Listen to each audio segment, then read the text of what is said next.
So this is slightly session late in the day, so good afternoon or good evening. I think some of our friends, we get them also, they're having their cup of tea, they can have it inside.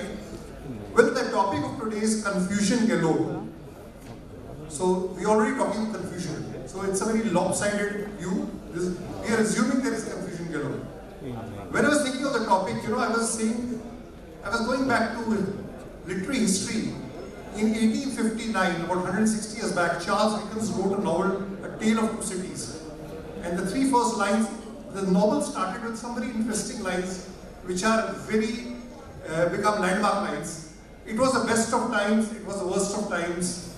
It was the age of hope, it was the age of despair. It was the spring of summer, and it was a winter of discontent. So is that something like that happening in industry? Now, for having this view, we are having today a panel of three persons along with me. Two gentlemen on my right who represents Reliance Insurance and a very illustrious background. Ramesh Babu is there. Ramesh, welcome. And he's the head of OEM of Reliance Insurance. And then just on my right is Mr. Anand Singhi. He is Chief Distribution Officer for Reliance Insurance. So they are, veterans, and they are real. You can say they have the real knowledge of that, so that will be looking at it. But having said that, we also need the voice of the market. And we are fortunate to have with us Ms. Karima Mishra. And she's the Managing Director of Landmark Group, the biggest retail distribution chain for any automobile group in the country.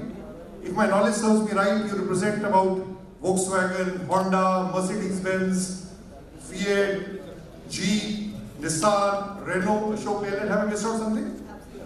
And I think you have a representation in states like starting from Maharashtra, Gujarat, MP, West Bengal, Delhi, Punjab, all the states, Madhya Pradesh also. So if this was converted to Lok Sabha constituencies, it would be 170, and that would be about 30% of the Lok Sabha constituencies of the country. Well, the idea today is that the discussion should generate more light than heat. We need heat also, because a lot of panel discussions, unless you generate heat, the flow doesn't come, and I expect the audience to generate the heat. But first of all, what's happened? If you look at the insurance industry, the de-tariffing of the insurance industry happened in 2007. And that was the time when there was a free market forces allowed to prevail. And there were a lot of changes which were planned for, it will be like Germany, where every person's insurance will be linked to his drinking habit, driving habit. That never came. So there was rip, van, Willy, Winkle, everybody slept. And then 2018, 1st September, third party insurance from 1 year to 3 years for 4-wheelers and 1 year to 5 years for 2-wheelers. 20th September, personal accident insurance policies from 1st September from 1 lakh to 15 lakh. And then this concept of motor insurance service provider again November. So too many changes happening, and on top of it something on PUC. So one side you had all the peace and the calm for 9 years, and now you had a number of changes. And to understand these changes, first of all, I would like you to comment positively or negatively on the changes, because once we get into discussion, we get into the part. What are these changes? How they have impacted the industry? Mr. Ramesh Babu, आपसे बात करें. रमेश जी, आपके नाम से मुझे याद आता है एक डायलॉग हिंदी फिल्म का. ओम शांति ओम देखिए. रमेश बाबू एक मुट्ठी भर संदूक की कीमत आपके आ जाओ. मैं समझ रहा हूँ कि इंश्योरेंस का तो आप बहुत कुछ जानते होंगे.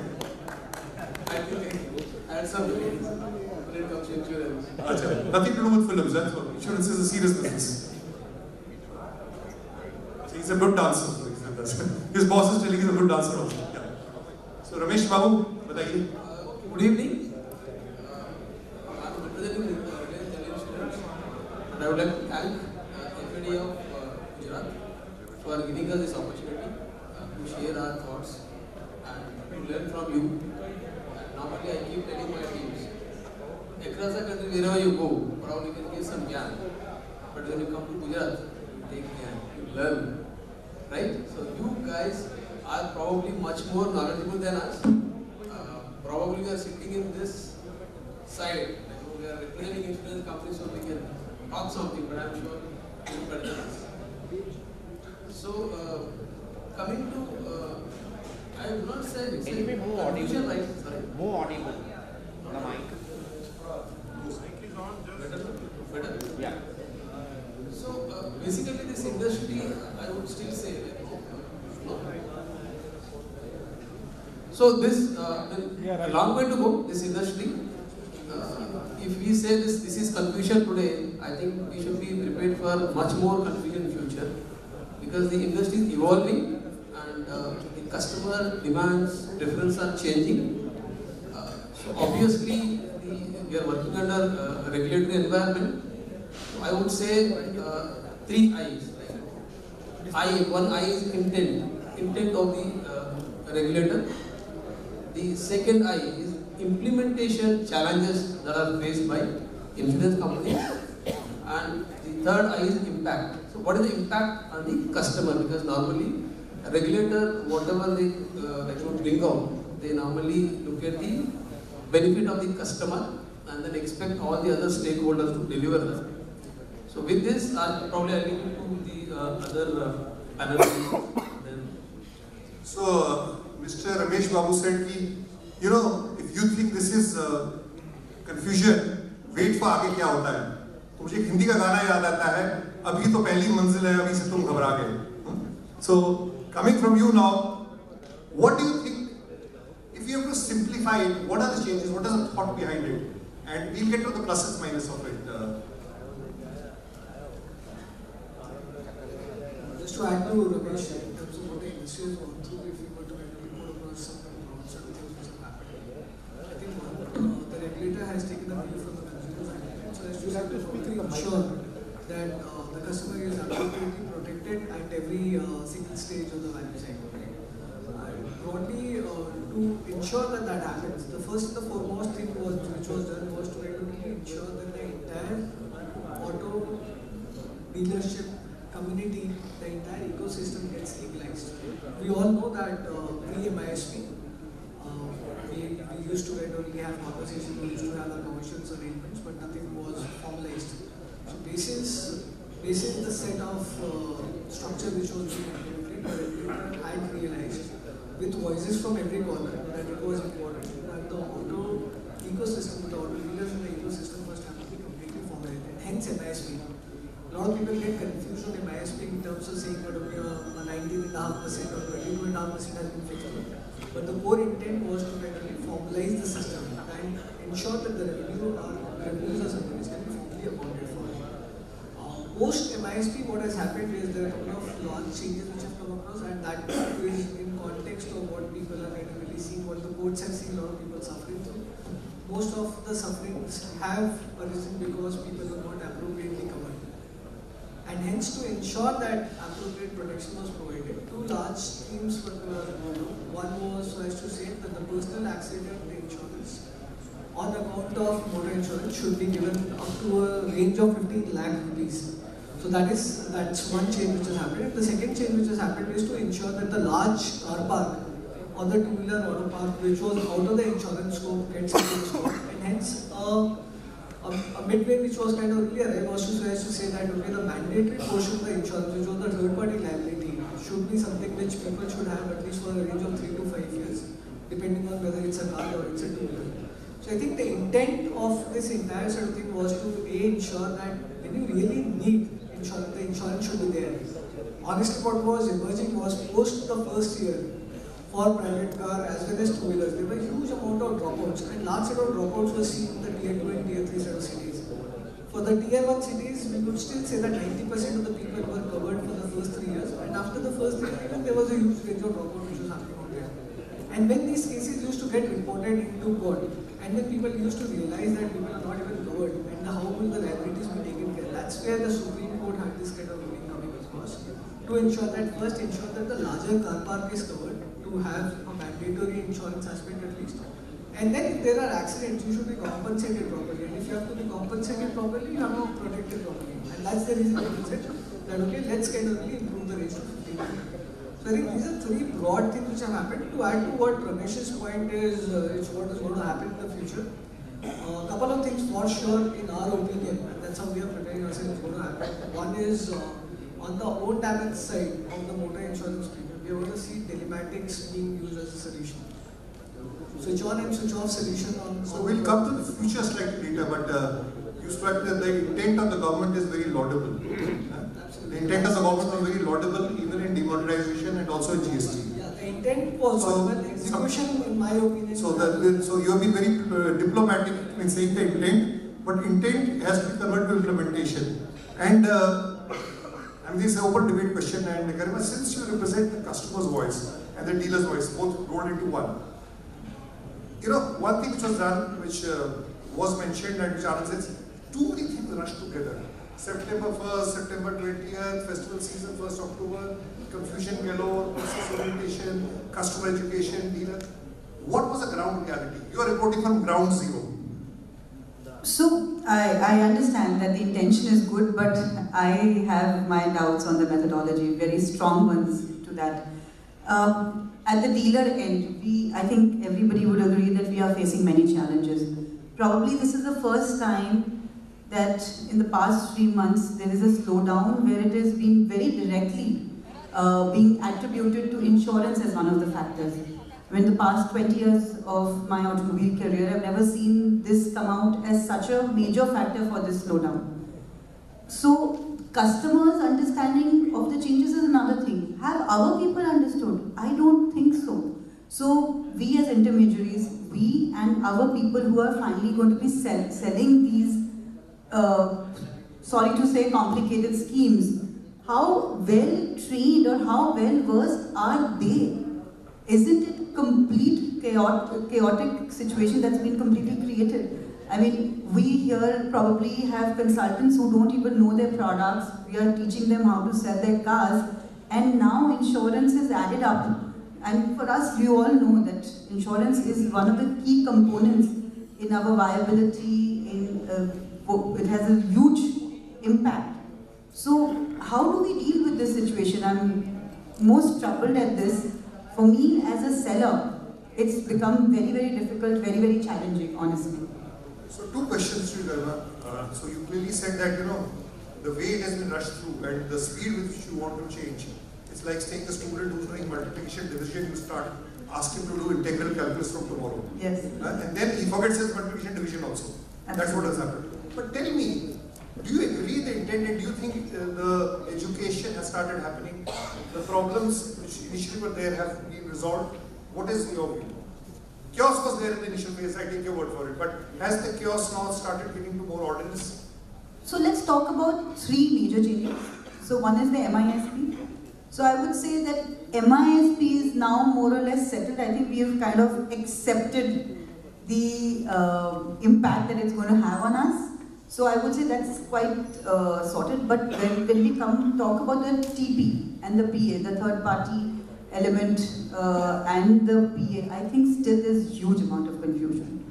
I mean, you know, how it's going to administer, what will be the renewals like. So if I do a 3-year TP this year and a OD premium with one company and tomorrow and the next year the customer wants to change his insurance company, how will it work?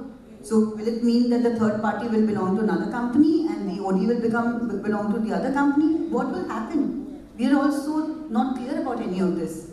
So what I'm hearing is, as far as the motor insurance service provider point is a laudable step, and you think it has settled down, people have understood it because it's much simpler? I would say, I would not talk about the laudability part of it, but I would say that yes, we've understood that this is what it is. Not being very charitable. But the second 2 parts you are saying is, it is still confusion galore. So you have sometimes third party, you have personal insurance, you have 3-year, you have 5-year. Can you bundle? Can you debundle? Yes. So there is total confusion. Yes, yes, yes. And I don't know what's the impact going to be on us as dealerships later on. What will be the liability that we will come under? What will be our responsibility tomorrow when there is a challenge? Okay, so the voice I'm hearing, I'll get back to you. Intent may be laudable, although Garima is being very choosy regarding those words also, laudable.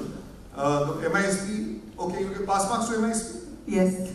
I'll say that we've accepted it. 60% marks or pass marks? If you permit me, I will comment. Then I'll come to you. So, coming from that, you know, there's a very strong point being raised that education, the enlightenment is just not happening.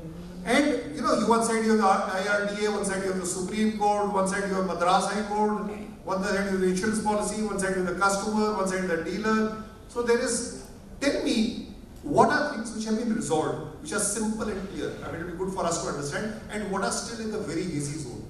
and be very frank and put your hand to your heart, so to speak. Samresh Babu. Yeah, so as I said, MISP in a lighter way, it came into effect on 1st November 2017. It's more than 1 year now. So as Anand mentioned, the entire dealer fraternity. So without dealer fraternity, motor business, we cannot imagine that motor business can be done in this country. Right? You play a very, very critical role in this. So you have been playing a critical role earlier also, that is before 1st November 2017 also. But probably I can name it as live-in relationship. It was a boyfriend-girlfriend relationship. 1st November, I think you are married to the legal system now.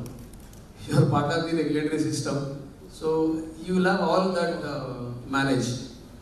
In the sense, the whatever changes that will happen in the regulatory environment. So probably because all these years it has been broker, agent, insurance companies are part of this. Now you are also integral part of this regulatory system. So probably I think you will be playing a much critical role going forward. Because just one point, can you give a show of hands among the audience, people who feel MISP is a great step and will do great justice to dealers and it's for their benefit? Raise hands, can we have raised hands? Who speak in favor of MISP? So remember, the question also means that people who will not raise hands are happier with their girlfriends, and people who do, then they're happy with their wives. Have you understood the question? So you think MISP is a good step? No. Those who think good step, please raise a hand. No. So you don't want dealerships to be empowered? Or is it a bad step? Okay, raise your hand, it's a bad step. No. Still we are confused, so they are... अच्छा, confused है? तो अभी तक ये नहीं पता कि इसका भला है या बुरा है? So that's the thing. Anand, could you shed some light? So I thought MISP was a done thing, but even MISP is raising a show of hands which doesn't reflect. So what's your view? We'll go to the audience also. So you need to convince them now. आपका समय शुरू होता है अब. My view is pretty simple. That in context of time, was possibly it's a function of formal economic versus informal economic. I think what MISP does is it recognizes the entire automobile fraternity as a channel which is regularized, as a channel which is legalized, as a channel which is now accepted all across. If it was not for MISP, what we were doing was we were getting a set of commissions, but the commissions which we were getting, we were either getting into various set of hits, or we were getting into some other intermediaries which were officially recognized and kind of getting back to us. At least what the MISP allows you to do is to ensure two set of things. One, your books of accounts become much more stronger, much more cleaner, and two, it also officiates a relationship which is there between you and the customer now. Because the customer also understands that you are a legally recognized entity who can deal into insurance officially. So I think these are two broad intention steps of MISP, and if I can understand and what we have seen through happening in the last year, and possibly a show of hand again, this possibly is because MISP, to your opinion, is bad on account of limitation or restriction of commission to a particular level. Could be that. Yeah. दिल की बात जुबान पे आ रही है. Since you asked, there are two major apprehensions here about MISP. First is, are books being audited? IRDA will audit us. That's one of the major apprehensions. Second, don't you feel after MISP your discounts have gone very high and your profitability?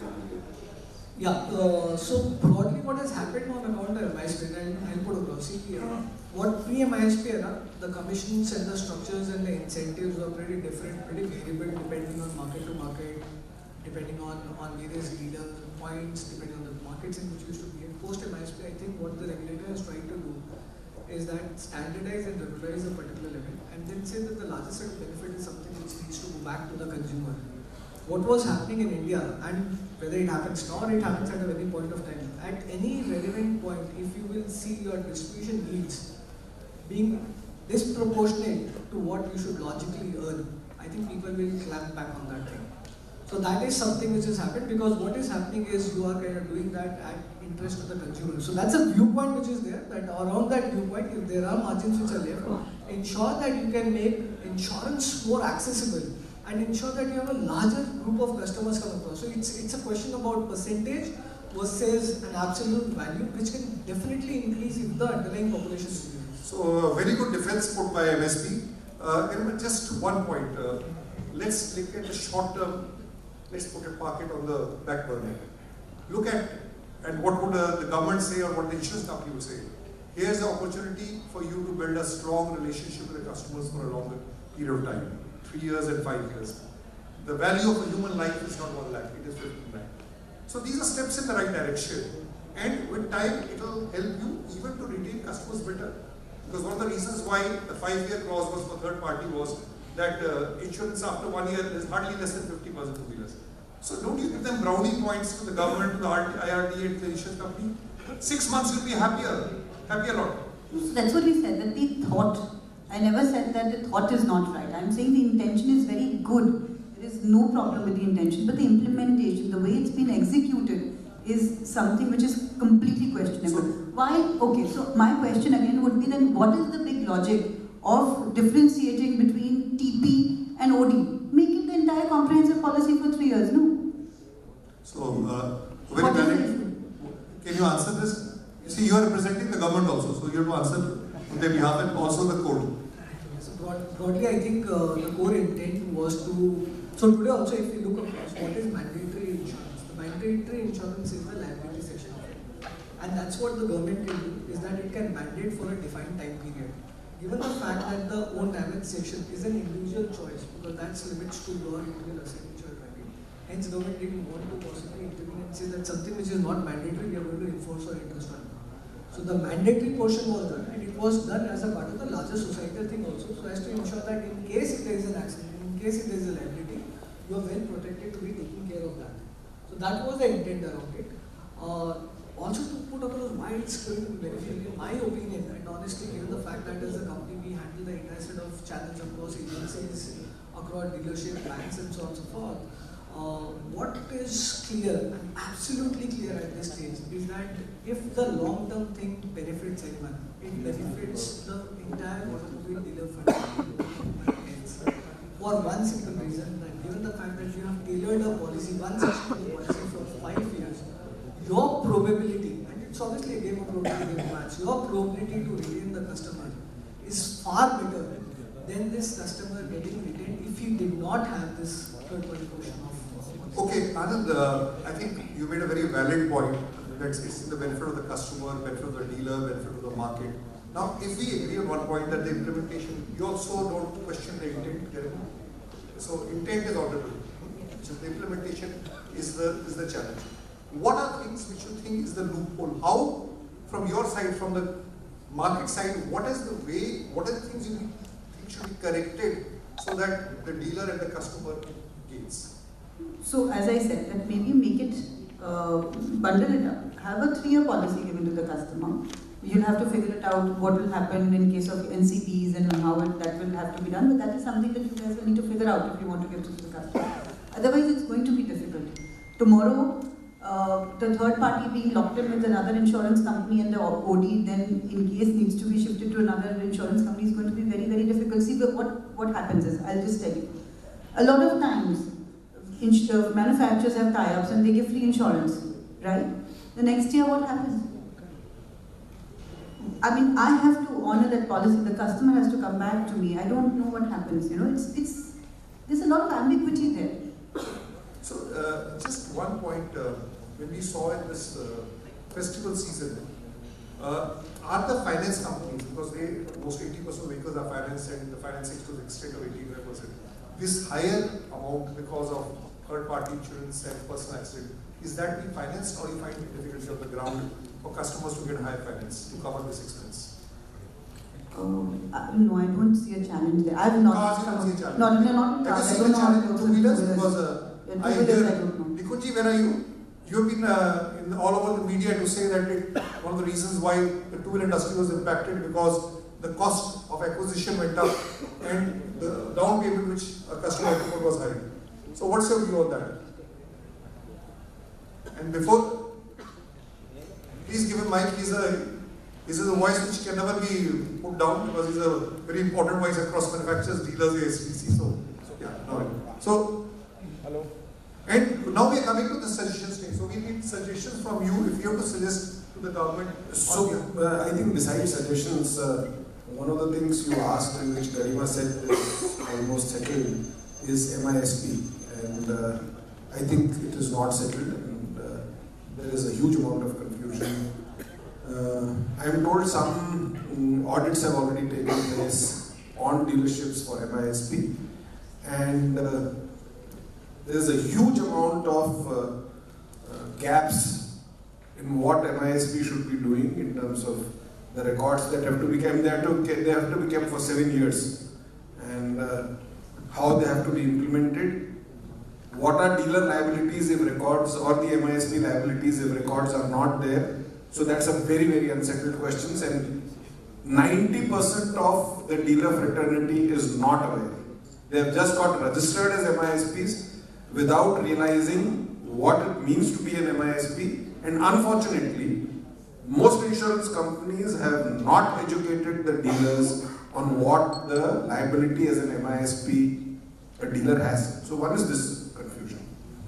The other confusion in which was intent. So 50 rupees for 1 lakh and 750 for 15, I don't think it translates like that. It's not such an easy calculation.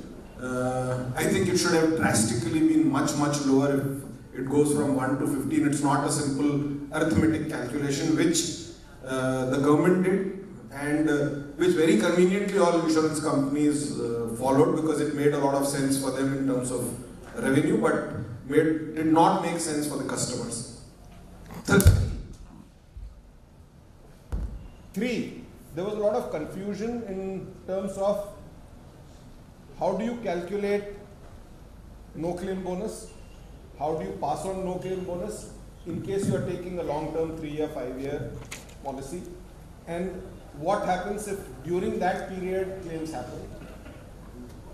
I am told that even most insurance companies are not absolutely clear about the plans on how it will work out, how they will translate, and how it will be priced. So Nikunji is talking of just one point which is talked of the no claim bonus. Generally there is a feeling which the government, if you talk to, they say that a lot of changes have been made which probably has not reached, or people are unable to do it. Any corrections have been done, or any corrections you have proposed? So, I mean, I agree to the point in context of training, and I think we have heard these voices coming from a larger proportion of people. In context to implementation of MISP, there were two areas of responsibility which were interested. One was obviously on the insurance company, and two was on the insurance intermediary which was creating the MISP. So, in case if you were dealing with a broker or an insurance agent, then it was their equal set of responsibility. What was also expected was that there would be a pull in terms of people reaching out, so as to say what is that we need to do given the fact that now MISP is a reality. I think we have gone through this stage of execution and implementation, and we have had a set of learnings. I can only tell you on behalf of insurers, and what we are trying to do now is we have kind of really put out our SOPs in terms of trainings and audits which an MISP can go through, and ensure that we put in a digital training model through which we will be able to ensure that all the dealers across the country who deal with us will be trained on the subject very well, so as to say that what are the set of roles and responsibilities you need to handle, what is the set of accounting you need to do, or you need to maintain the concept. Okay, I think... But just to add one more point, because I think it's appropriate for me to respond for the larger group of people. Effective 1st January, the compulsory personal accident is something which will not be mandatorily stitched to the motor insurance policy at the point of sale. It is expected that the customer should have cover worth 15 lakh. What is happening? So the point which I want to address is the aspect of 750 rupees has been re-tariffed. I know, but so by 15th, what insurers, and these are some of the voices obviously the regulator has also heard, by 15th, all the insurers are expected to file their revised rate schedules with the regulator, and we will see new rates which will be far lower than what we have been kind of seeing as 750 coming into play. Okay, Anand, I think we are running out of time. Shika standing time because of the nation HMT used to be, she's taken over the role now. Any question beyond Nikunji and beyond Baljeet, because I already asked the questions. The share was right. Anybody in the audience, last question, whether to the insurance company or Garimaji who represents the dealer and the market and the customer. Keep it short, and I'll expect the panel members to have a short response. Anybody please raise your hand. Ah, yes. Please, could you please stand up because we could see you also more clearly. Yeah. Am I audible? Yeah. From pass रखेंगे ज़्यादा audible हो जाएगी mic को. It's not working. Yeah. Hello. Yeah. See, it's for the third party, this 3 years and 5 years. What is the exact logic behind? Because I personally feel that getting the insurance renewal done is the customer's prerogative. If he's not getting it done, then it is his liability, which is supposed to be done. So, is the government okay that after 3 years, if there is no insurance the customer is doing and there is any liability, who's going to pay for it? It is the customer who pays for it. We do a 3-year insurance, the premium goes higher. We don't get any single commission on that premium. The insurance company gets to retains that 2 years of advance premium with them. Probably it goes to the profit, this thing or whatever it is. But why it is that we don't get any commission on the third party insurance, and why, and what is the logic behind the 3-year and 5-year period? Okay, just we leave it to Ramesh Babu. आपकी आवाज़ हमने कुछ कम सुनी है. So short to the point, rejoinder to him or reply to him. Sir, valid point. I think we also were very happy when they say that you can collect the entire premium one shot. But then if you look at the pricing that is being taken care, entire 5 years, we will not be getting the yearly increment whatever. You know that year on year, depending on the wages, any death happens, you know how they calculate the entire loss, right? That goes on every year on year. If you look at it, is not seen as profitable this thing to insurance company, but it is seen because if you look at every 1 minute, as per I think the Ministry of Roadways, every 1 minute there is an accident in this country, and majority of the accidents, I think fourth largest reason is negligence of the driver. So they thought, especially two-wheeler, there are some more than 10 crores of two-wheelers in this country are plying on the roads without insurance. Okay, next, I think we are running out of time. I'm sure the discussion can carry out take time. And one thing, just I think from their side, the insurance is not inflation affected, so there is no inflation on the insurance premium. But having said that, they say that the things will be sorted out, and they say कि हिंदी में say कि सुबह का भूला शाम को अगर वापस आए भूला नहीं कहलाता, और वो सुबह जरूर आएगी. With that we end up, and we will continue in the debate. Thank you very much for our audience.